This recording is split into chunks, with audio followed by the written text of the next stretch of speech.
Alright, ladies and gentlemen, here we go for the Sleepy Hollow review. For a pilot, I'm going to say it wasn't that bad, but first what I'm going to say is how I'm going to do these reviews for these TV shows on my channel. Is I'm going to do a non-spoiler review at the very beginning for those people who don't want to be spoiled by the episode, but just kind of want to know, was it good? Should I watch it? Was it better than last week? Was it important? And that's what I'm going to basically start off by doing. And then after that, there'll be a spoiler portion where I go through the whole episode. Okay? So let's start this off right now. We got the Sleepy Hollow review. To me, this is the non-spoiler review. This is a pilot that you should check out if you were watching Dancing with the Stars or football and you were interested, but I mean you were watching those two, you were loyal to those two first. I would say check this out either on demand or on Hulu.com. Either way, it was a pretty good pilot, and I do encourage it. There was a lot of good stuff, and I'll kind of go over the basics. It is basically about Ichabod Crane being revived into our time and hunting the Headless Horseman. But the twist is that these Headless Horsemen are the four horsemen from the Revolution, I guess. So there we go. That's enough spoilers. That's about all I'm going to give you. The twist is that there's four instead of one. And there you go. Okay, so now let's get into the actual review. Mostly scene by scene type of review here. So we're just going to go line by line by line of what notes I wrote down. And I'm going to tell you how I felt about the pilot in general. Okay, so now it opens with Ichabod Crane and the Headless Horseman dying. This scene was really cool. It was a revolutionary fight, a battle, and Ichabod gets sliced across his chest. It was really graphic looking, and then he beheads the Headless Horseman. Very strange, very weird, but a very good scene to open up and get me interested, because there was a lot of stuff on this show where people weren't very excited about it, and then I saw reviews where people were like pleasantly surprised, and that's kind of how I am, so keep that in mind as we go through this. Alright, so Ichabod is revived into our time. His awakening is in a cave somewhere in the forest, and he goes out, he sees the road, he doesn't know what it is, and he almost gets ran over by a couple of cars and trucks, and he causes a car wreck, which is never brought up, by the way. He ran away, car wreck never brought up. So that was pretty good. And then we meet our main character, Abby. She is with the sheriff, and they are eating food. The sheriff is, his last name is Corbin. So Sheriff Corbin and Abby are eating food at a diner.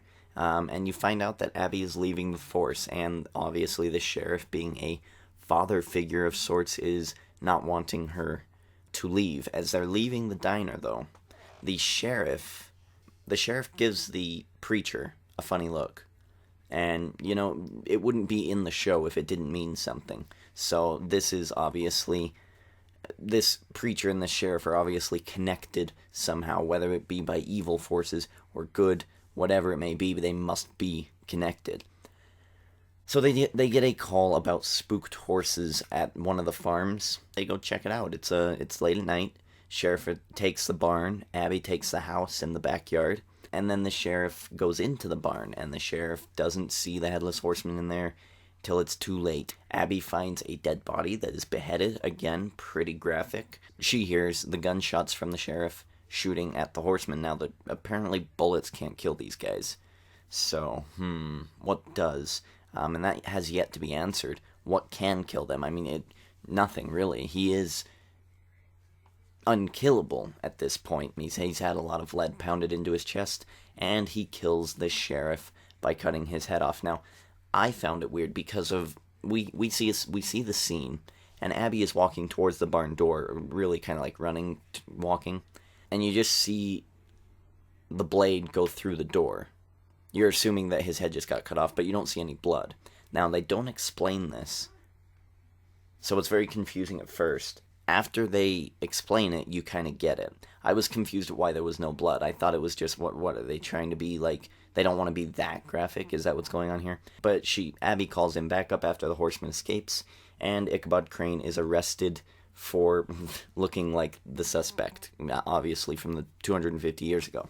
So basically, what has happened here is the blade that the horseman uses is heated. It's over like 500 degrees, I think she said. And it cauterizes instantly. So it's like a lightsaber, basically.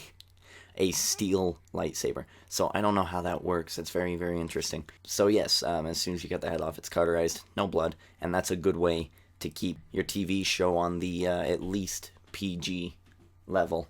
All right, now Ichabod Crane is being interrogated in the police office area, and he realizes that the Headless Horseman was also brought back to life with him. This is not good news, apparently. They hook him up to a polygraph test. He passes it with flying colors, obviously, so that's good. And that was a very good. It was very good scene. Good scene. There's a lot of good scenes in here where Ichabod is dealing with future technology and he doesn't know what it is, and it's really a comic relief. And I think that's a good thing for a show. Katrina, we learn, is his wife. We'll see some more of her later. Abby is transporting Crane to a mental ward and decides to go AWOL and not do that. Instead, she asks Crane to take her to the cave. Crane recognizes the preacher in this scene, and we see that scene, and you can just tell that the preacher is he's got to be evil or good. He's got to be involved in this somehow, and we will find that out later. But again, that's been 2 scenes now of the preacher. The preacher is involved. Crane finds a Bible in the cave. It reveals, and he kind of talks about the Revolutionary War, and we in the history books think that it was just about a war to overthrow the English and become our own country. Crane says no. Well, that wasn't the whole case. It was a war against good and evil. There was a mercenary on the redcoat side, and George Washington told me to go and kill him. So I don't know. It was a lot of really interesting stuff. I'm not really interested in the Revolutionary War theory stuff. It reminds me a lot of Assassin's Creed. If you're not a gamer or know what video games are, that's kind of what they do. They take the past and then they tweak the story. So there's the real historic figures like George Washington, but maybe they're doing something different behind the back of the public that won't ever be recorded in history. So that type of a thing. So it's a good story, but it's just really risky to tweak history like that. You get a lot of history buffs correcting your work, and I just think it would be annoying, of the Revolutionary War being about good versus evil and killing the 4 horsemen. The Headless Horseman kills the Reverend now, and the Reverend goes down like a Reverend always does in any TV show. The Headless Horseman kills the preacher, and he goes out, obviously, just, saying, "I'm not scared, I'm ready to die," all that fun stuff. And then we find out that Crane's wife was hung for witchcraft in the graveyard after they go and investigate how the Reverend died. And again, same MO, cauterized, beheading. Crane's wife was hung for witchcraft, and not surprising. It's good versus evil. She's either evil or she's good. Either way, we will find that out later. Abby reveals her past to Crane, and her past is with her older sister. I think her name was Jenny, maybe? I don't know. Her older sister and her were walking through the woods. Suddenly they have this weird feeling. They turn around. They see 4 white trees. They see a demon of sorts rise from one of the 4 white trees, and then they black out. And then that's when the sheriff saves her, and then that's where that whole relationship begins, and she becomes a police officer. Now, her sister, she did say, is in and out of loony bins, basically. So I'm wondering if she's going to be an important character coming forward. I don't know. That was kind of a loose end that I hope they kind of tie out and work through, because they did say that she was going to be... She's still alive, so she must be in the show sometime. Crane has a vision inside of the loony bin, and this vision comes with his wife, Katrina, and she looks ravaging, like... weird, okay, but she looks very strange, and she basically admits to being a witch and saying that I'm a witch for the good, and then there's witches for the bad. One of my coven has the head, and it kind of cuts to the preacher, and that's how you understand that, yeah, that preacher, the reason that he was in the past and in the future is that he is, I guess, a witch, or some form of a witch. So, yeah, so we realize that the Reverend has the head somewhere, and that's why he got killed. Abby and Crane try to find the horseman's head, and now this is their way of trying to stop him from reuniting his head to his body. If that happens, the apocalypse begins, and that would not be a good thing. So they need to prevent the Headless Horseman from finding his head. Now, Andy, the guy from Harold and Kumar in this TV series, is a fellow policeman. He finds the horseman, doesn't shoot the horseman. The horseman now has a gun, by the way, either a semi-automatic rifle or something like that. But he now has a gun, and he doesn't shoot the horseman. And he says, "I know where to find it, or I know where it is." And you kind of get that. Is he a bad guy? Because he knew he's not scared, so he must be a bad guy. All right. So then we have this epic ending scene, the showdown at the graveyard. We've got Ichabod Crane and Abby digging for the head. They find it, and once they find it, the horseman arrives and he attacks. So basically it kind of turns into a tag team match. Abby goes and Andy shows up, and Abby gets hit by Andy, and then the horseman and Ichabod are fighting and trying to run away from each other. Abby starts to wake up, and she pulls the gun on Andy and tells Andy to cuff himself to the door. So Andy is now immobilized, and he was actually trying to say that he wanted to save Abby. Like he said, I told you to stay away. I told you not to do this. You should stay. I'm trying to save you. It was just very, very weird. So he was being a little delusional there. The police show up. They see the Headless Horseman. They are getting shot at by the Headless Horseman because the Headless Horseman can now shoot guns. It's very odd because it's a weird twist. But that he does shoot up the police car. It's almost daytime, and we did find out earlier in the episode that the Headless Horseman cannot survive the daylight, and you have to hold him there until the daylight gets rid of him. So the Headless Horseman is basically trying to get away, and he does. Crane and Abby gain the trust of the police.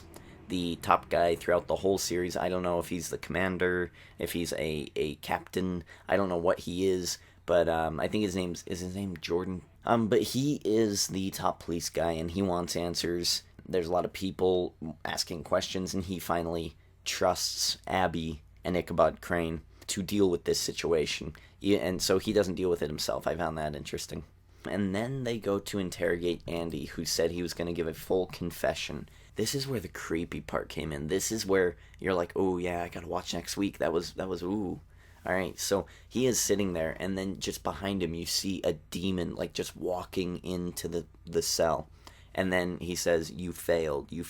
And then Andy says, oh, let me try again, please. And then he just breaks his neck. His neck just flies back. It was crazy. As Abby and Ichabod are entering the room, they see the demon going through the sink mirror and walking to the 4 white trees in the forest. And he turns around, and like it was a scary movie moment. And just, always, I don't know why I don't learn this rule, but whenever there's a mirror and there's creepy music playing, don't look at the TV because you're about to be scared. It's one of the formulas for scary stuff. So the demon breaks the mirror, and it was really, really creepy. And that's it. Summary for this pilot. This is what I wrote down. I really liked the pilot. I thought the scene where the police said, "Do you think he can hear us?" was cheesy, but I'm glad to say it did not define the show. The connection between Abby and Ichabod Crane is good, and it provides comic relief. The bad guys are interesting. Having demons and Headless Horsemen and some of these corrupt police officers being involved is enough for me to warrant a second watching of after the pilot. I want to know what's going on. Are there going to be more corrupt people? Is the captain corrupt? Where does it end? Where does it lead? What is her sister? What is she seeing the Headless Horseman to? Like, what's going on here? Tweaking the past, like I said in the Assassin's Creed genre, is risky because having the Revolutionary War between good and evil, it's risky for the historians out there who are going to try to correct the show and be like, no, George Washington never did this, or something stupid like that. But other than that, I really like that idea. I hope that they focus more on the present and not so much on the past in the Revolution, because that's when I can see people might be turning it off or might not be caring too much. I care, but I don't think the general public will. For the pilot, I give it an 8 out of 10. It was a very good show, and I am excited to watch it next week. For those of you who didn't get to watch it, I hope this review was helpful for you. I hope you at least understood a little bit about this first episode, and I hope you find a way to watch the second one, and hell, even the first one after I've already reviewed it. It was really good. There was a lot of stuff I left out, a lot of comic relief I left out. I'd say watch it. I'd say this is a definite watch. My 2 shows on Monday are going to be Dancing with the Stars and Sleepy Hollow, and that's just going to be it. I thought it was a great show. Again, 8 out of 10. Thank you for watching this. If you could like, favorite, comment, and subscribe, that would be amazing, because I will be doing reviews on Tuesday, Wednesday, Thursday, and Friday for this fall season. I know for sure on Thursdays I will be doing the Survivor. So Tuesdays, I'm not quite sure. I'm actually going to have to go look at what shows are on Tuesday night, and I will see which ones I am going to review. If you have any suggestions of what you want me to review, please put them in the comments box below. And that being said, I am Derek the Ginger King, checking out.